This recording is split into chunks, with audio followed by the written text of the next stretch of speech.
about I'm gonna do a video series. I'm gonna talk about a couple of the errors in the Hidden Colors documentary, because it's full of them.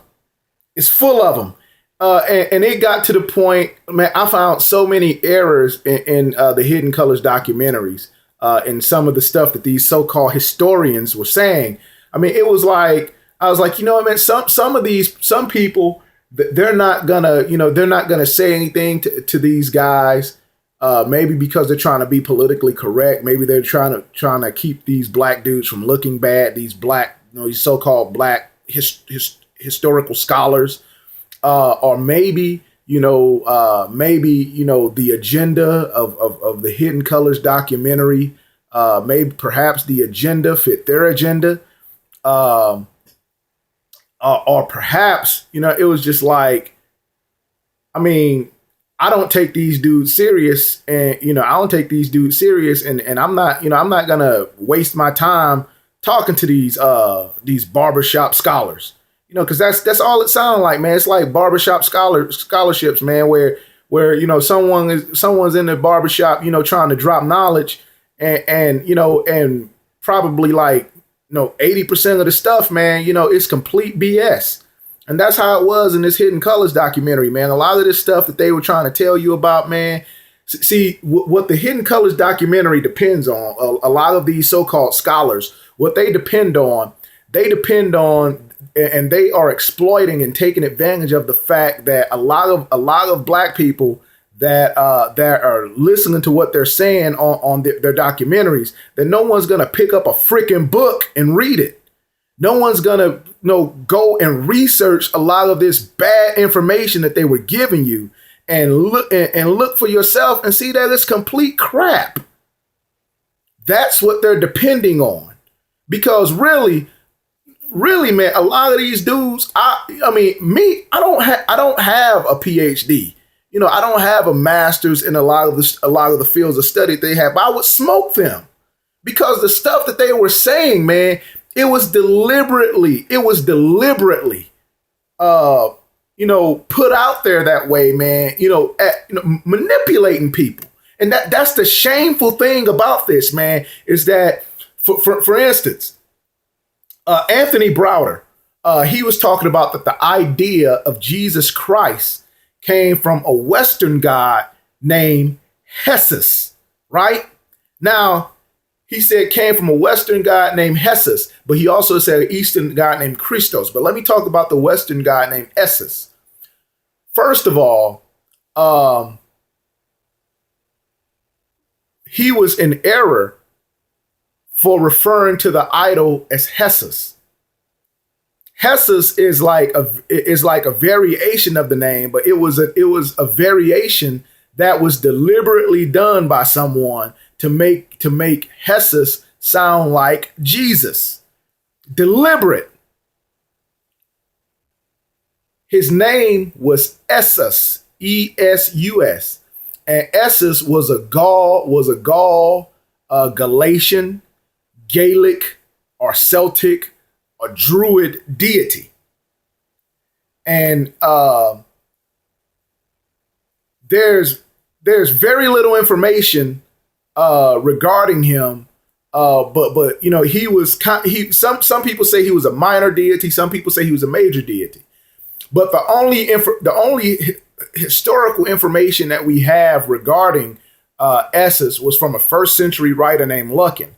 And Lucan referred to the altars of Essus as uncouth and barbarous, meaning, because Essus required human sacrifice, and the manner in which the human sacrifice was required. Now, according to several sources, according to McPhillips' Dictionary of Celtic Mythology, Anne Ross's book called The Celtic Britain, you also have the University of Oxford, their history department, and just their history department in the Oxford reference. They're talking about what they actually said about Lucan is that Lucan's first century writings were challenged because Lucan was looking at as being biased against the Gauls and contrived to pander to metropolitan prejudices, and said it can't be ignored because of his biases. However, they do concur with Lucan that human sacrifices were suspended from trees and they were ritually wounded.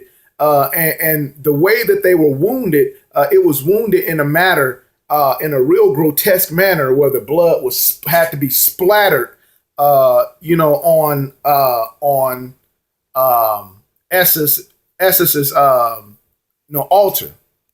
Now, what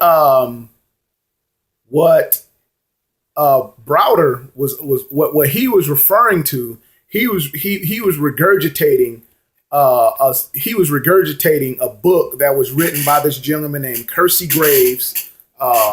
Because if you remember what Anthony Browder had stated, he had stated that there was 16 other crucified saviors. Now, there was a book that I was reading, but I didn't get completely into it. But it was a book that was written by this person named Kersey Graves, and it was called 16 Crucified Saviors. He wrote this book in 1875. And among these 16 crucified saviors, he said that Hessus or Essus was one of them.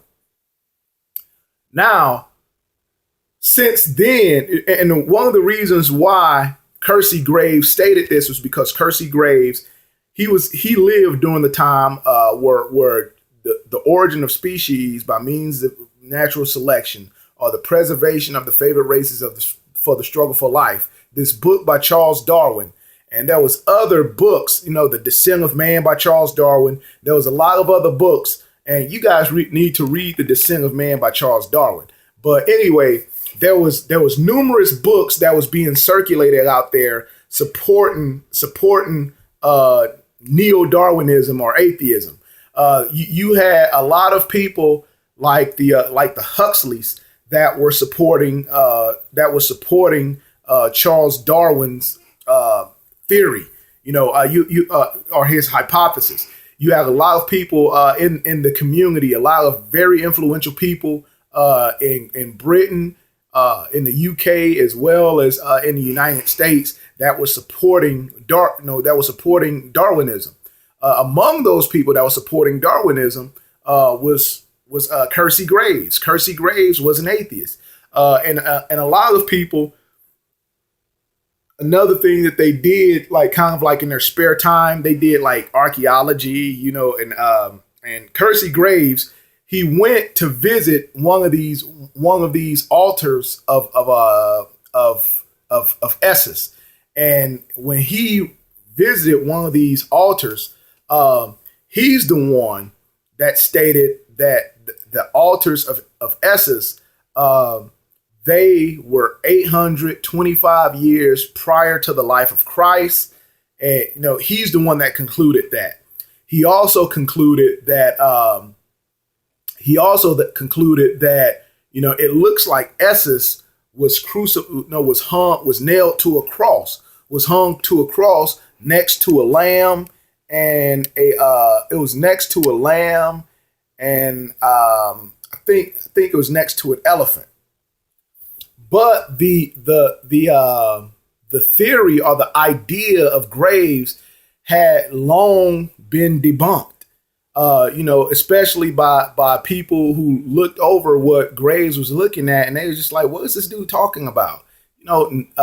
Essus was not a savior. Essus was one of the most cruel gods there was in the region.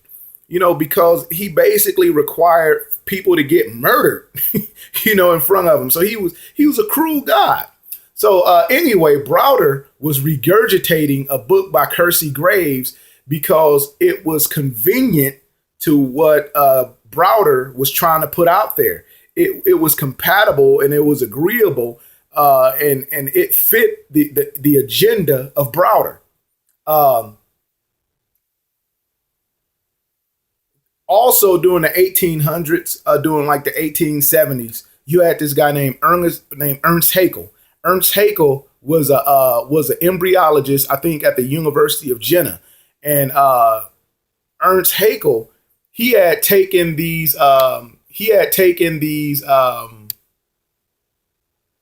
he did like a draw. He did drawings on the stages, the growing stages of a human embryo. And man, he had these drawings. It was looking like a salamander.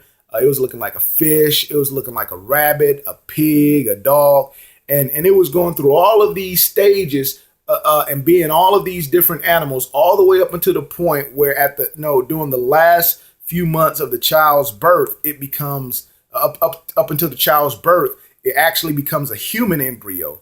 And then when it comes out of the birth canal, it comes out of the birth canal as a human. Ernst Haeckel was trying to do this to support evolution, but other embryologists, other members of the university found out that these were deliberate, that these drawings was done deliberately to try to promote Darwinian evolution. And he was found guilty by his own university of committing fraud. And so you had a lot of this going on. I mean, you had and long following that, I mean, we most recently had Archaeopteryx. We most recently had Lucy. Those were found out just to be apes. And Archaeopteryx, they come to find out that the Chinese had, put glue on there and just all types of other stuff on there, man, to make Archaeopteryx look like both a reptile and a bird, to support the idea that birds evolved from dinosaurs. But there's always been fraud, fraud committed by the scientific community and historians. There's been fraud deliberately committed by them to support their prejudices, their presuppositions, and to support their biases. And Hidden Colors, these guys on Hidden Color do the same thing. I mean, this was information that had long since been debunked. And here you have Anthony Browder repeating this crap. But you know what? I mean, it's not uncommon for things to have been disproven. Like, for instance, like Louis Pasteur, he disproved spontaneous generation. He disproved spontaneous generation. But then Stephen Jay Gould reintroduces it and repackages it as punctuated equilibrium. But it had been disproven a long time ago. But Stephen Jay Gould reintroduces it.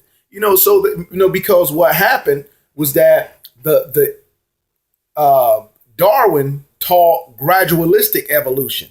And basically gradualistic evolution, Darwin felt that gradualism would be proven by archaeologists and paleontologists finding these gradualistic stages of the evolution leading all the way up to the white man.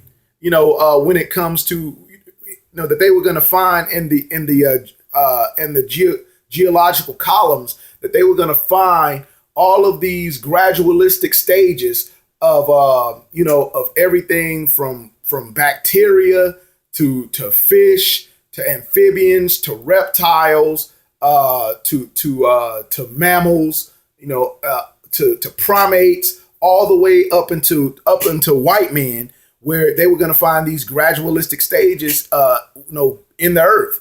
And Darwin says that if those things weren't found, then his theory wasn't going to be any good. And guess what? They didn't find it. And because they didn't find it, Stephen Jay Gould said that the lack of fossil evidence linking these things was a persistent and nagging problem for those who believed in Darwinian evolution.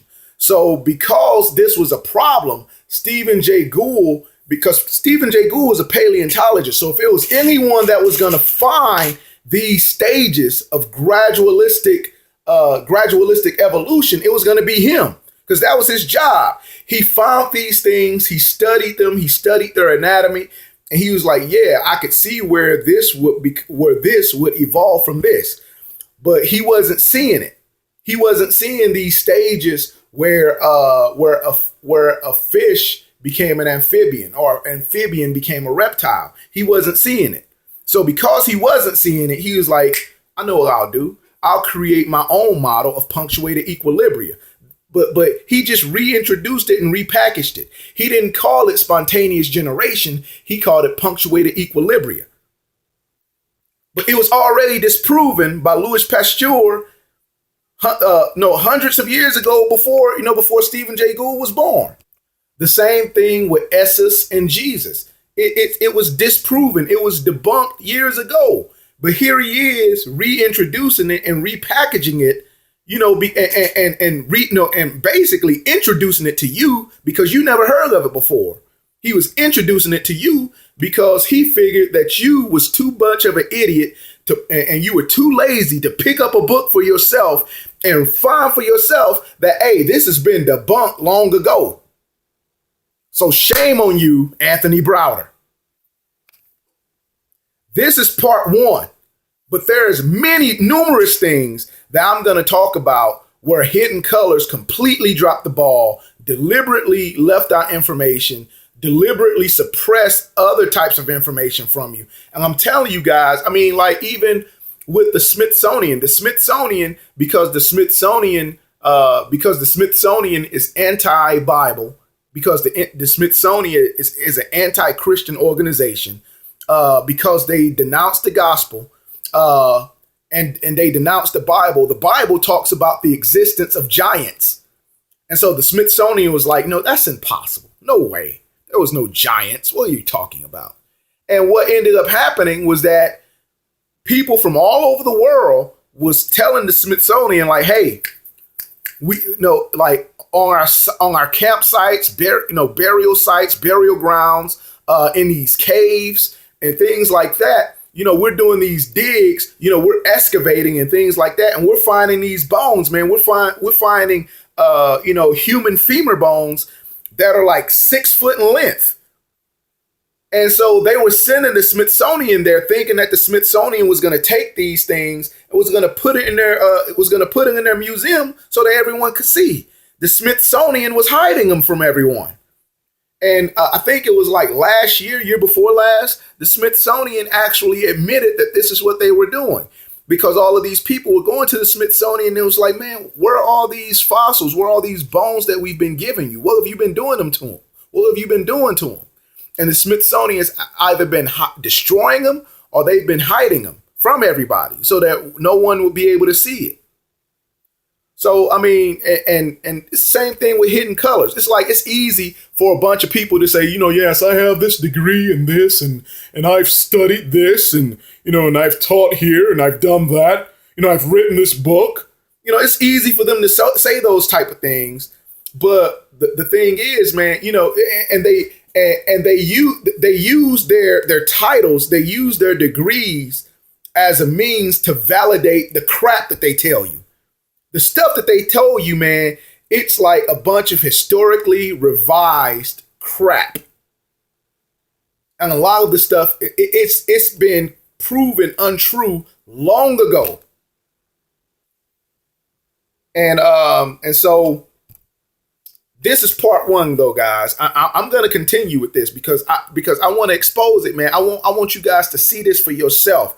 Hidden Colors has been lying to you, man. And the thing is, they continue to make these documentaries and continue to give you this historically inaccurate stuff so that you guys can depend on this stuff and go around try to have conversations with people. Man, you go have conversations with an actual college professor with this, man, someone at Oxford University, someone at Harvard, man, they'll laugh at you. Even at some of these state universities, man, these dudes will laugh at you. Because that stuff, man, they giving you, man, it's complete bull. So, I mean, share your thoughts, man. I want to hear your thoughts. I want to hear what you have to say. But don't take my word for it. Read up on this stuff yourself, man. Don't just take my word for it. And the thing is with this guy named named Kersey Graves. A lot of the references that he was using, was from a book that he had previously published. So a lot of his stuff, there's no one else that was supporting his findings. But here you go, you have Anthony Browder, regurgitating this dude because it was convenient. It fitted the agenda of Anthony Browder. So there you have it. All right, guys, share your thoughts. Peace.